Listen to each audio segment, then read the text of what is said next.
Marcus Thompson stood beneath crystal chandeliers at the city's most prestigious charity gala, champagne glass raised high, his voice carrying across the marble floors. "My foolish little wife," he announced with a laugh that echoed through the ballroom, "wouldn't know a business deal from a grocery list." The room fell into uncomfortable silence. Diane stood beside him, her expression calm, almost serene. What Marcus didn't know would destroy everything he'd built in the next 48 hours.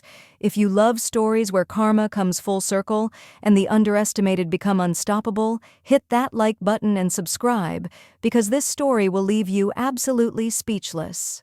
The Grand Metropolis Hotel ballroom glittered with wealth and influence that Saturday evening. Marcus Thompson, the city's celebrated real estate mogul, worked the room like he owned it. In many ways, he believed he did. At 42, he had built Thompson Properties from nothing, or so everyone believed. His tailored suit cost more than most people's monthly rent, and he made sure everyone knew it. Beside him stood Diane, his wife of 8 years. She wore an elegant navy dress that Marcus had picked out, her natural hair styled simply, her jewelry understated. While Marcus commanded attention with booming laughter and aggressive handshakes, Diane moved through the crowd like water, offering quiet smiles and gentle words that people somehow remembered long after the evening ended. But Marcus had been drinking, and when Marcus drank, his need to be the center of attention intensified. He gathered a circle of the city's elite around him, business owners and politicians, old money and new. They laughed at his jokes because Marcus Thompson was a man you didn't cross, a man whose good favor opened doors. "You know what my secret is?" Marcus announced, pulling Diane closer with an arm around her waist that felt more like a claim than an embrace. "I handle the real business, the important decisions. I let my wife handle the simple stuff at home. Keeps her busy, keeps her happy." The crowd offered polite chuckles, but several people shifted uncomfortably.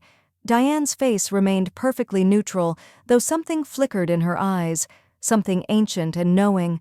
Marcus continued, emboldened by the attention. "Before I came along, Diane here was just a community organizer, handing out flyers, organizing bake sales. I showed her what real success looks like. I saved her from a life of mediocrity." He kissed her temple in a gesture that might have seemed affectionate if not for the condescension dripping from every word. "She's lucky I saw potential in her, even if she doesn't understand half of what I do."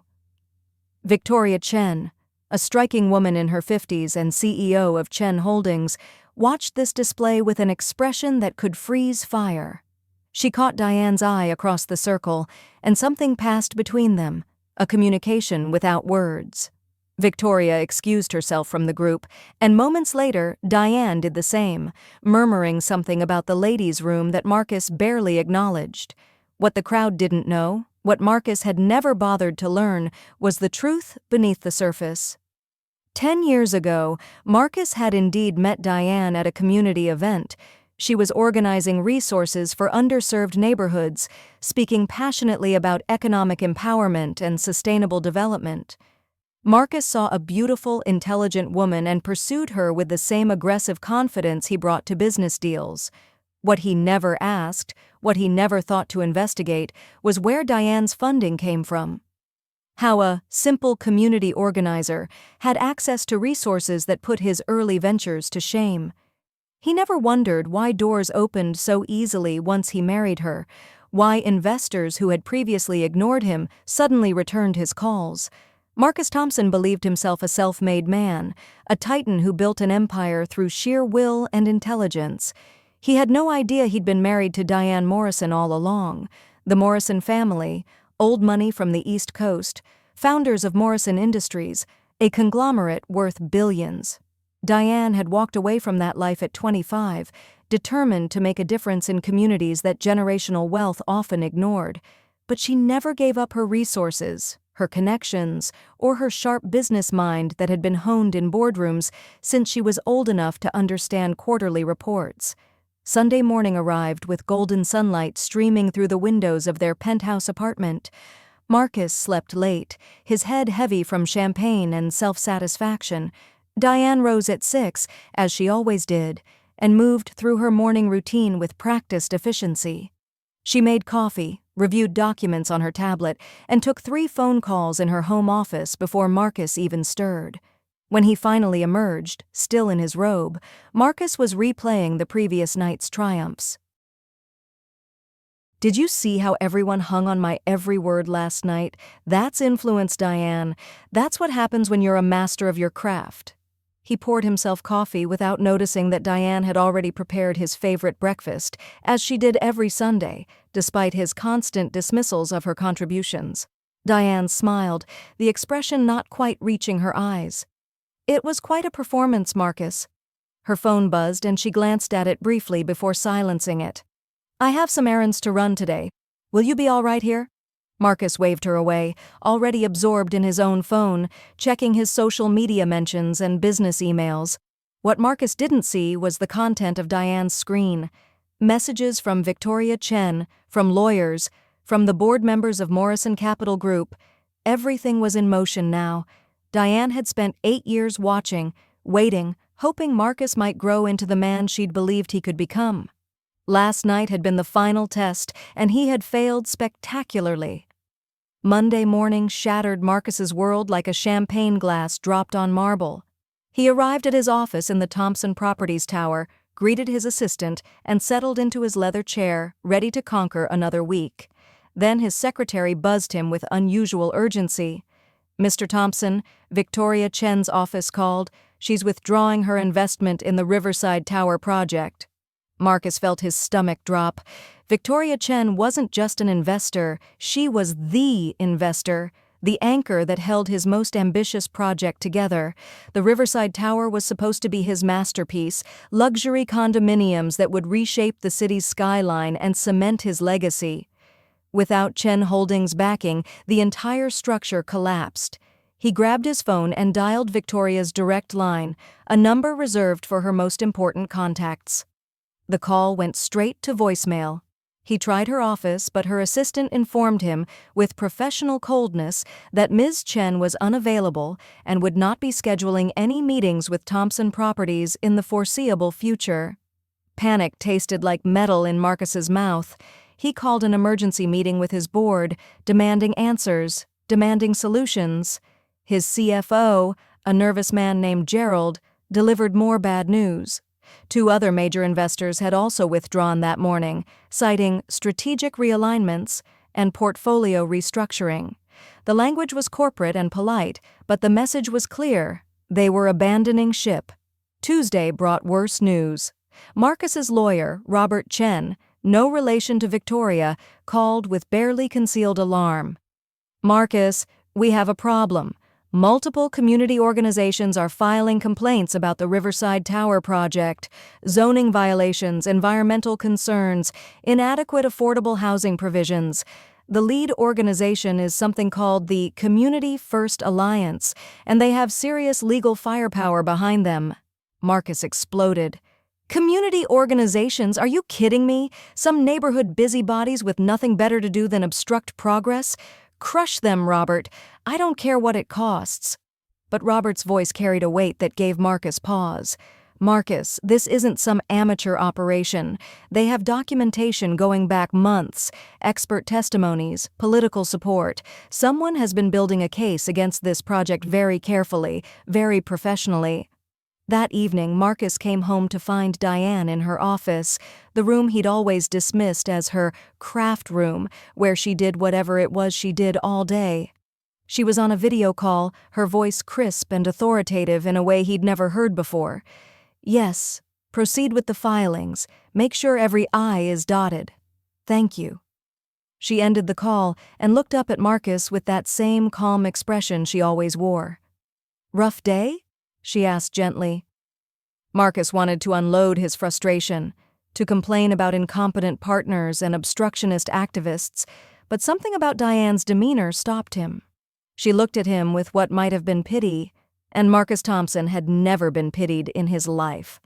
Wednesday morning, his accountant called in a state of near hysteria.